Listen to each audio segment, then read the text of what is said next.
나는 친구와 동업을 하다가 친구에게 배신당하고 가정까지 파탄지경에 이르러서 결국 이혼을 하고 현재 원룸형 빌라에서 혼자 생활하는 38살 남자다. 처음 원룸에 이사 오던 날 옆방에 백사모에 사는 아줌마를 만났다. 나는 이제 앞으로 자주 보게 될 사람이라는 생각에 반갑게 인사를 했다. 그 아줌마는 30초 중반, 나중에 알게 된 건데 유치원에 다니는 남매 둘이 있었다. 나는 결혼 전에도 부모님과 살아서 혼자 살아본 기억이 거의 없는 것 같다. 막상 아무것도 없는 무일푼으로 혼자 나와 살려니까 막막했다. 뭐를 어떻게 해야 하는 건지 하나도 몰랐다.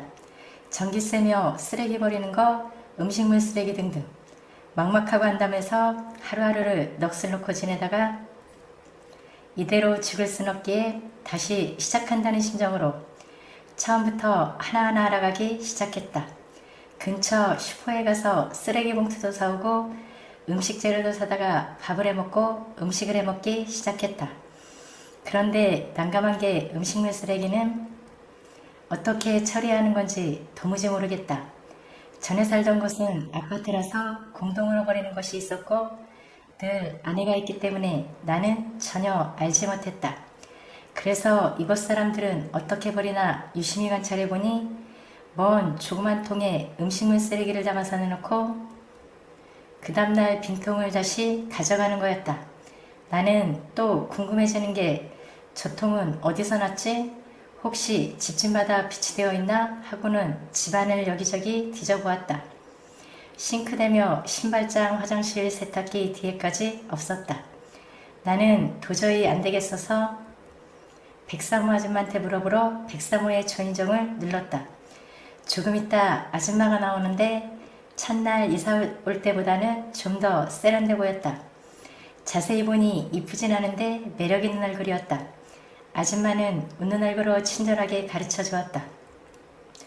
음식물 쓰레기통은 동네 슈퍼에도 팔고 그릇가게에도 팔고 시장에도 팔고 다이소에도 판다고 했다.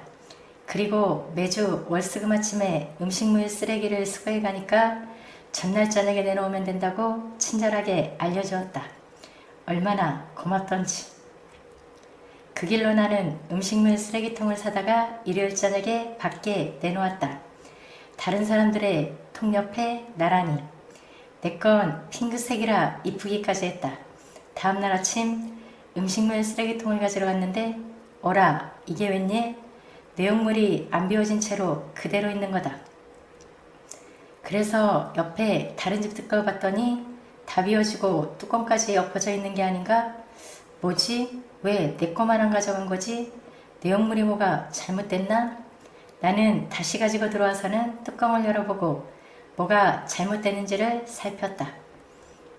혹시 국물이 많아서 안 가져간 건가 하고 나는 싱크대에서 국물을 쭉 짜내고 음식물 쓰레기들을 죄다 꺼내서 일일이 손으로 짠 다음 물기를 최대한 없애고 거의 뽀송뽀송한 채로 다시 담았다.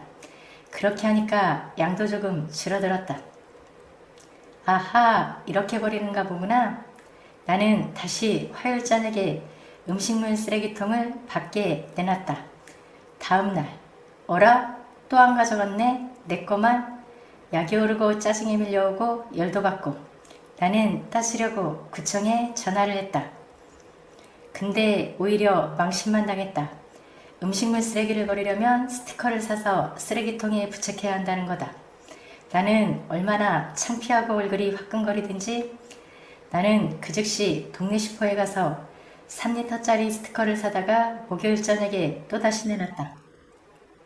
다음날 아침 조마조마 두근두근 깔끔하게 비워져 있고 뚜껑이 뒤집어져 있었다. 성공. 얼마나 기분이 좋던지. 공무원 시험에 합격하면 이 기분일까? 그렇게 이곳 빌라에서의 생활은 순조롭게 이어져 나갔다. 그러던 어느 날 집 앞에 웬 가구들이 버려져 있는 게 아닌가? 무슨 일이지? 누가 이사가나 하고 생각하면서 현관문을 열고 들어가는데 백사모 아줌마가 현관 안쪽에 서서 아이들 유치원 버스를 기다리고 있었다. 나는 반가움에 안녕하세요 인사를 했는데 아줌마는 나를 쳐다보지도 않은 채 밥그릇이하며 초점 없는 눈빛으로 형식적인 대답을 해왔다. 자세히 보니 안색도 창백해 보였다. 무슨 일이지? 어디 아픈가? 평소 같으면 반갑게 웃으며 눈도 마주치고 인사도 잘 받아주던 아줌마가. 나는 다시 밖에 가구에 대해서 물어보았다. 누가 이사 가나 봐요? 가구가 버려져 있네요. 아줌마는 대답이 없었다. 나는 무슨 일 있으세요? 안색이 안 좋아 보이세요? 그러자 아줌마는 눈물을 쭉 흘리는 게 아닌가? 나는 당황스러웠다. 다 큰 여자가 그것도 모르는 남자 앞에서 눈물을? 무슨 일이지? 왜 그러세요? 무슨 일 있으세요? 난 걱정스러운 표정으로 아줌마에게 물었다. 아줌마는 아니에요. 죄송해요. 뭐가 죄송하다는 건지. 나는 그 자리에 더 있으면 아줌마가 더 곤란할까봐 그냥 집으로 들어왔다. 몹시 궁금했다. 무슨 일인지.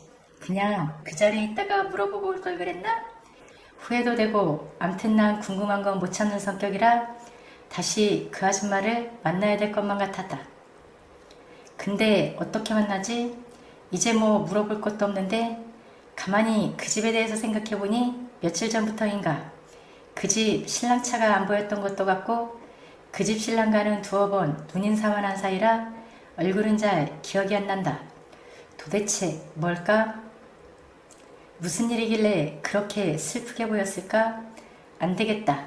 도저히 궁금해서 안 되겠다. 이러다 오늘 밤 잠도 못 잔다. 나는 그 집 아이들 줄 케이크를 사러 파리바게트에 갔다. 그걸 갖다 주면서 뭔 사연인지 알아보려고. 최소한 그 집 분위기만이라도 알아보고 오려니 참 오지랖 넓지요? 그러니 친구한테 사기나 당하지. 케이크를 사가지고 와서 나는 일단 절반을 잘랐다. 내가 먹고 싶어서 자르는 게 아니고 갑자기 케이크를 통째로 사오면 뭔가 상황이 이상하지 않은가? 그 집 애기들 생일도 아니고 생일이라도 그렇지 내가 뭔데 케이크를?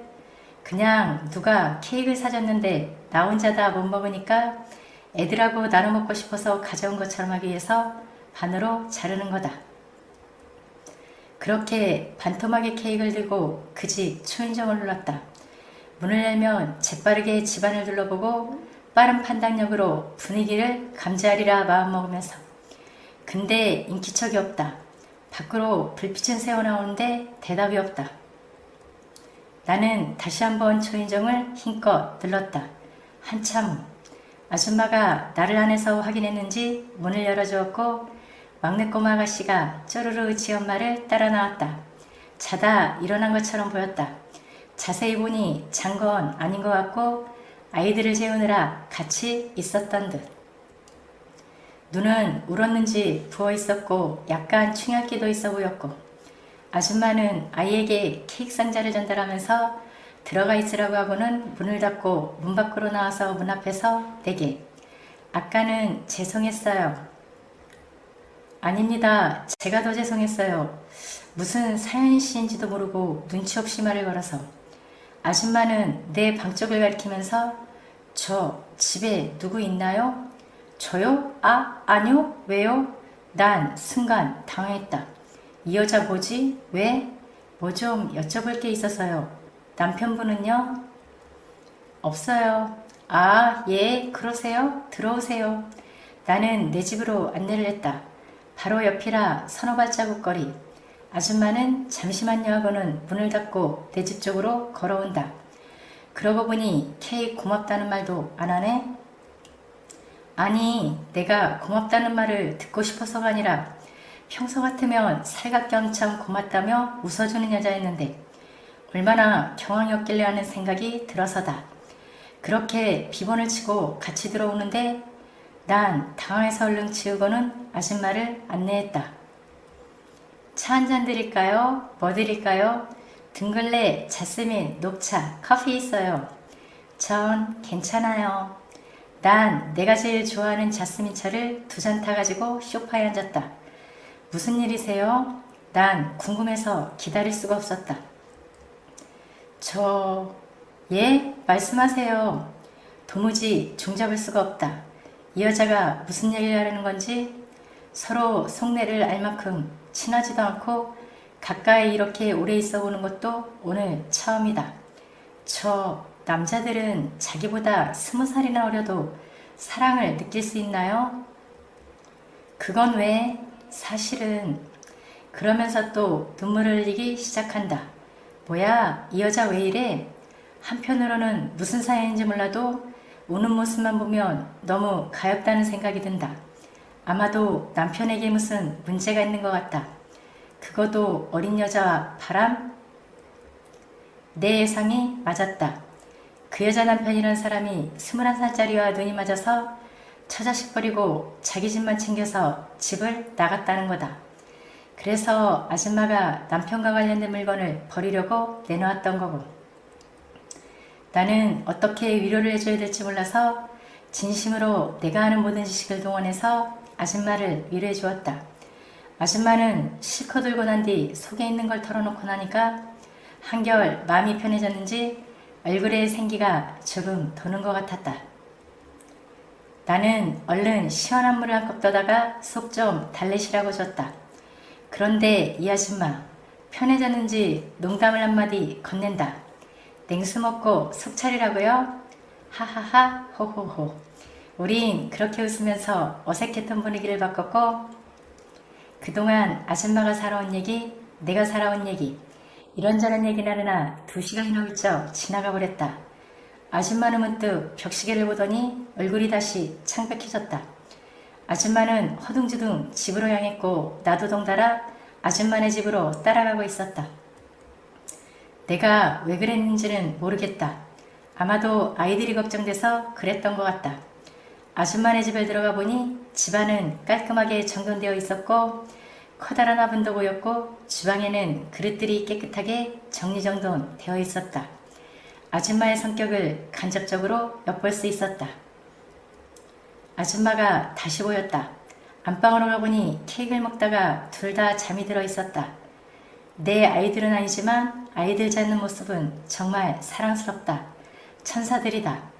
아줌마를 보면서 나는 그만 가야겠다는 생각에 아줌마에게 인사를 한 뒤 방을 나서는데 아줌마가 현관앞까지 배웅을 나오면서 오늘 정말 고마웠어요. 툭 털어놓으니까 속이 후련하네 하면서 살포시 미소를 짓는다. 그래 아줌마 웃어. 웃으니까 이쁘네. 나는 속으로 그렇게 생각하면서 뭘요? 이제 돌싱끼리 도와야죠. 아줌마도 돌싱된 것 같은데. 순간 아줌마 얼굴에 미소가 사라지고 재빠르게 그늘이 앞불싸 에고 미친놈 분위기 파악 좀 해라. 그러니까 친구한테 사기당하고 이혼당하고 혼자 살지. 하지만 아줌마는 침착한 말투로 맞아요. 잘 좀 부탁드려요. 돌싱 선배님. 우린 또 한 번 웃음으로 인사를 나눈 뒤 나는 그 집을 나왔다. 내 방으로 와서 생각하기를 이제 임자 없다 이거지? 그럼 친하게 지내야겠다. 음식하는 거 설거지하는 거 넘넘 귀찮은데 가끔 밥도 얻어먹고 잘하면 그래야겠다는 생각을 잠시 하면서 찻잔들을 치웠다. TV에 재밌는 프로가 없어서 이리저리 채널을 돌리고 있는데 누가 초인종을 누른다. 누구지? 이 시간에 올 사람이 없는데 현관구멍으로 내다보니 백사모 아줌마다. 시계를 보니 10시 40분. 문을 열어주었다. 손에는 당근술을 들고 예쁘게 싸운 과일을 접시에 담아서 들고 있었다. 아, 그러고 보니 아줌마가 아까 나더러 보통 몇 시에 자냐고 물었었는데 나는 12시 넘어야 잔다고 대답을 했고 아마 그래서 내가 아직 안 잘 거라고 생각하고 찾아온 듯. 본인이 직접 담근 과일주라면서 한잔하자고 가져온 것이다. 애기들은 잠들었단다. 나는 얼른 자리를 만들어 주었고 술잔을 준비해 준 뒤 잠시 거울을 들여다보았다.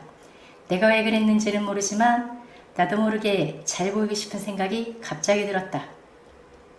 방으로 들어와서 아줌마 하나 마주 앉아 주거니 받거니 한 잔 두 잔 마시며 서로의 살아온 이야기들을 나누며 오래전부터 서로 잘 알던 사이인 양 정말 편하게 대화가 오갔고 술이 들어가니 아줌마가 이쁘게 보이기 시작했다. 아줌마는 술을 잘못하는지 얼굴이 벌겋게 되었다. 치기가 어느 정도 오르니까 아줌마 얘기는 잘 들리지도 않고 아줌마 얼굴만 쳐다보게 된다. 참, 저는 서방맨이라고 합니다. 아줌마는 저요? 그냥 유정이 엄마라고 부르세요. 에이, 그래도 이름을 불러드리고 싶은데. 이름이 촌스러워요. 김옥순. 뭐가 촌스러워요? 이름 귀엽네요. 사실 촌스러웠다. 이쁘다고는 못하겠어서 귀엽다고 했다. 옥순 씨는 몇 살이세요? 저는 38입니다. 아, 저보다 오빠시네요. 저는 33살이에요. 호호호. 아까 울던 그 여자는 어디 가고 지금은 약간 애교까지 섞인 말투로 발그스름한 얼굴에 생넘치는 여자가 내 앞에 앉아 있었다. 신랑도 바람나서 나갔지. 지금 이곳에는 나와 단들뿐. 더군다나 이 야심한 밤에 술까지 읽고 찾아온 건 자기도 생각이 있다는 거 아닐까? 나는 잘못하다 들킨 사람처럼 옥순이를 똑바로 쳐다보지 못하고 TV를 보는 척 화면을 주시하고 있는데 온 신경은 옥순이한테 가 있었다. 그런데 나는 순간 깜짝 놀랐다. 오빠, 저 너무 힘들어요. 흑흑흑. 기운내. 내가 도울 수 있는 건 뭐든지 도와줄게. 나도 모르게 반말이 자연스럽게 나왔고 그 상황이 서로 자연스러웠다. 우린 서로 말이 없었다. 옥순이는 겉보기와 다르게 아주 생넘치는 여자였다. 이런 아내를 버리고 나간 남편이란 작자가 이해가 가지 않았다. 또한 그녀는 그 심성이 너무 고맙고 착하고 이뻤다. 서로 혼자가 된 두 사람. 우리는 새로운 것을 꿈꾸며 시간이 가는 줄 모르고 있었다.